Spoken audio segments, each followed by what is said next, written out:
जिनशू अपने पिता से कहता है कि मैं उन्हें मार डालना चाहता था। मिस्टर ली कहते हैं कि कोई बात नहीं बेटे, सब ठीक हो जाएगा। जब भी जिनशू के शरीर में कुछ अजीब सा होने लगता है, उसका पूरा शरीर टूटने लगता है। यहाँ पर मिस्टर ली को देखकर साफ लग रहा था कि कुछ ना कुछ तो सस्पिशियस जरूर था। जिनशू की खराब हालत को देखकर मिस्टर ली कहते हैं कि मुझे माफ कर देना मेरे बेटे, और फिर मिस्टर ली उसे मार डालते हैं। इसके बाद मिस्टर ली जिनशू की बॉडी को एक बैग में भरकर ठिकाने लगाने जा रहे थे, लेकिन यहाँ पर हमें पता चलता है कि जिनशू अभी मरा नहीं था। सीन बदलता है और हम ह्योसन हाई स्कूल नाम के स्कूल का सीन देखते हैं, जिसमें जिनशू भी पढ़ता था। यहाँ स्कूल के सभी स्टूडेंट अपने अपने कामों में लगे हुए थे, अपनी अपनी एक्टिविटीज कर रहे थे। इसके बाद हम देखते हैं एक लड़की को जिसका नाम था योनजो। ये भी उसी बुली गैंग के साथ रहती थी जो जिनशू को परेशान किया करते थे। यहाँ पर योनजू को कोई आवाज सुनाई देती है। उस जगह पर जाकर देखने पर उसे एक बॉक्स में चूहा दिखता है। वो चूहा योनजू को काट लेता है। जब ही वहाँ पर मिस्टर ली भी आ जाते हैं, क्योंकि मिस्टर ली इसी स्कूल के साइंस की टीचर हैं। जैसे ही मिस्टर ली को ये पता चलता है कि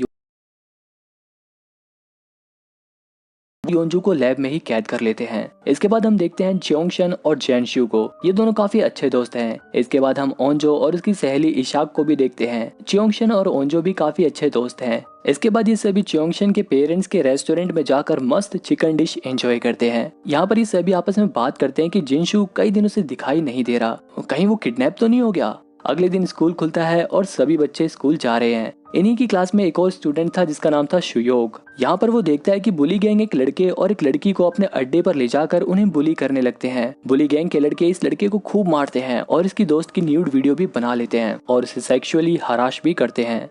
ओंजो अपनी क्लास के लड़के शुयोग को काफी पसंद करती थी। उसकी नजर हमेशा शुयोग पर ही रहती थी। थोड़ी देर में क्लास स्टार्ट होती है और टीचर इनसे पूछती है कि क्या किसी ने योंजू को देखा है। उसका कल से कुछ पता नहीं चल रहा, लेकिन किसी को भी उसके बारे में कुछ मालूम नहीं था। और पता भी कैसे चलता, क्योंकि उसे तो मिस्टर ली ने साइंस लैब में कैद कर रखा था। इधर योंजू की हालत बहुत ज्यादा खराब हो गई थी और वो अपने हाथों में लगे लॉक को तोड़ देती है। इसके बाद हम क्लास का सीन देखते हैं, जहाँ पर एक टीचर बच्चों को पढ़ा रही थी। जब एक लड़की के पेट में कुछ प्रॉब्लम लग रही थी, इसलिए वो टॉयलेट चली जाती है। क्लास के बीच में ही थोड़ी देर बाद योंजू यहाँ पर आ जाती है। उसकी हालत को देखकर क्लास के सभी बच्चे एकदम हैरान हो जाते हैं। यहाँ पर योंजू सबको बताती है कि मिस्टर ली ने मुझे कैद करके रखा था और उन्होंने मुझे पता नहीं कौन कौन से इंजेक्शन लगाए।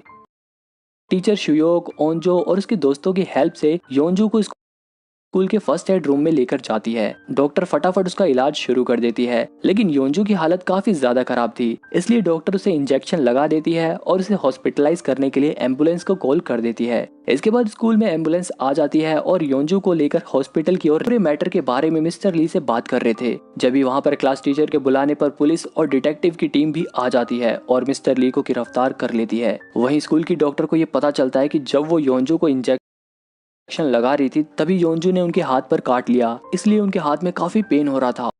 और देखते ही देखते उस डॉक्टर की भी हालत बहुत ज्यादा खराब हो जाती है। इसके बाद हम देखते हैं कि स्कूल में लंच हो गया है और सभी बच्चे अपनी क्लास से बाहर निकल गए हैं। कैंटीन में ओंजो अपनी सहेली ईशा को बताती है कि वो शुयोग को पसंद करने लगी है।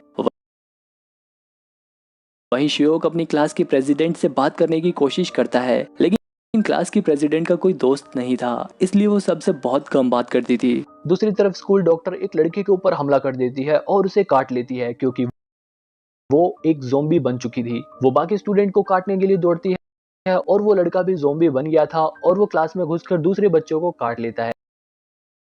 दूसरी तरफ ओंजी, यानी कि वो लड़की जिसकी वीडियो बुली गैंग ने बनाई थी, वो स्कूल की छत से कूदकर सुसाइड करने जा रही थी। उसका दोस्त उसे रोकने की बहुत कोशिश करता है, लेकिन जैसे ही वो लड़की नीचे कूदने जा रही थी, जब भी वो देखती कि स्कूल की खिड़कियां तोड़कर कई सारे बच्चे नीचे गिर रहे हैं, इन्हें के पेट में दर्द हो रहा था, वो अपने घर वापस जा रही होती है। दूसरी तरफ बाकी बचे हुए बच्चे ज़ॉम्बी बन चुके इन्फेक्टेड बच्चों से बचकर भाग रहे थे। यहाँ से बचाता है। वहीं कैंटीन में ओंजो अपने दोस्त चियोंगशन से कहती है कि मैं शुयोग को पसंद करती हूँ और मैं उसे डेट करना चाहती हूँ। दोस्तों, तुम उससे मेरे बारे में बात क्यों नहीं करते? ये सुनकर चियोंगशन एकदम शॉक हो जाता है और बोलता है कि हम इतने अच्छे भी दोस्त नहीं हैं। मैं इस बारे में तुम्हारी कोई भी मदद नहीं कर सकता। भी इन्फेक्टेड होने की वजह से ज़ॉम्बी बने हुए स्टूडेंट एक दूसरे को काटते हुए कैंटीन की तरफ पहुंच जा। बच्चे ज़ॉम्बी बन चुके हैं। दूसरी तरफ स्कूल का प्रिंसिपल सभी टीचर्स को बुलाकर उनसे कहता है कि ये मामला हमें स्कूल के अंदर ही सुलझा लेना चाहिए था, इसमें हमें पुलिस को इन्वॉल्व नहीं करना चाहिए था। लेकिन क्लास टीचर उस सन की प्रिंसिपल की बात नहीं मानती और बच्चों को अलर्ट करने के लिए अनाउंसमेंट रूम में ज़ॉम्बी से बचते हुए पहुंच जाती हैं। कैंटीन में भी ज़ॉम्बी ने हमला कर दिया था ओंजो के पास एक ज़ोंबी आ गया था, लेकिन जैसे ही वो उसे काटता, चियोंग